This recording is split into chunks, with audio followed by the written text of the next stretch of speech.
ಇವತ್ತು ಅನ್ನಪೂರ್ಣೇಶ್ವರಿ ಸ್ಟೇಷನ್ ಬಳಿ ಸರ್ವ ಸಂಘಟನೆಗಳ ಒಕ್ಕೂಟದಿಂದ ಕೂಡಲೇ ಈ ಸಾಮಿಯಾನನ ತೆಗಿಬೇಕು. ಜನರು ಎಲ್ಲೋ ಒಂದ್ ಕಡೆ ಪೊಲೀಸ್ ಇಲಾಖೆ ಮೇಲೆ ನಗೆ ಪಾಟ್ಲಾಗ್ತಾ ಇದೆ. ಇವತ್ತು ಯಾಕೆ ಅಂದ್ರೆ ಒಂದು ಪೊಲೀಸ್ ಇಲಾಖೆಗೆ ಭದ್ರತೆ ಕೊಡೋ ಶಕ್ತಿ ಇಲ್ವಾ? ಜನರು ಕೇಳ್ತಾ ಇರೋದು ಇದು. ಯಾಕೆ ಅಂದ್ರೆ ಈಗ ಏನೋ ಒಂದು ಅಹಿತಕರ ಘಟನೆ ಆದ್ರೆ ನಾವು ನಂಬಿರೋದೇ ಪೊಲೀಸವ್ರನ್ನ. ಇವತ್ತೇನೋ ಒಂದು ಸಮಸ್ಯೆ ಆದ್ರೆ ನಂಬಿರೋದೇ ಪೊಲೀಸ್ನ.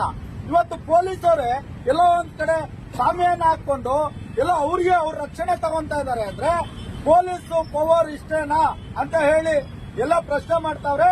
ಅದರಿಂದ ನಾವು ಸರ್ವ ಸಂಘಟನೆಗಳ ಒಕ್ಕೂಟದಿಂದ ಆಗ್ರಹ ಮಾಡ್ತಾ ಇದ್ದೇವೆ.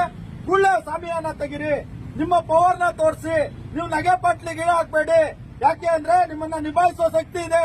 ಇವತ್ತು ನಿಭಾಯಿಸುವ ಶಕ್ತಿ ಇರೋದ್ರಿಂದಾನೇ ದರ್ಶನ್ ಅವ್ರನ್ನ ಕರ್ಕೊಂಡ್ ಬಂದು ತಾವು ಶಿಕ್ಷೆಗೆ ಒಳಪಡಿಸ್ತಾ ಇದ್ದೀರಿ. ಆದ್ರಿಂದ ಕೂಡಲೇ ಜನರಿಗೆ ಒಂದ್ ಶಕ್ತಿ ಬರಬೇಕು, ಮನವರಿಕೆ ಆಗ್ಬೇಕು, ಜನರ ಪರವಾಗಿ ನೀವು ನಿಲ್ಬೇಕು, ನೀವು ನಗೆ ಪಟ್ಲಿಗೆ ಈಡಾಗಬಾರ್ದು ಅಂತ ಹೇಳಿ ನಾವು ಒತ್ತಡ ಮಾಡಿದೀವಿ, ಆಗ್ರಹ ಮಾಡಿದೀವಿ. ಕಮಿಷನರ್ ಸಾಹೇಬ್ರು ಬರ್ತಾರೆ, ಕೂಡಲೇ ಅದ್ರ ಬಗ್ಗೆ ತೀರ್ಮಾನ ತಗೊಂತಾರೆ. ಇವತ್ತು ಸಂಜೆ ಒಳಗಡೆ ಅಂತ ಏನ್ ಹೇಳಿದ್ದಾರೆ. ಏನಾದ್ರೂ ಇವರು ತೆಗ್ದಿಲ್ಲ ಅಂದ್ರೆ ನಾಳೆ ಮತ್ತೆ ನಾವು ಬರ್ತೇವೆ. ಎಲ್ಲ ಸಂಘಟನೆಗಳು 144 ಸೆಕ್ಷನ್ ಇದ್ರೂ ಕೂಡ ಲೆಕ್ಕಿಸದೆ ನಾವೇ ಬಂದು ಆ ಸಾಮಿಯಾನ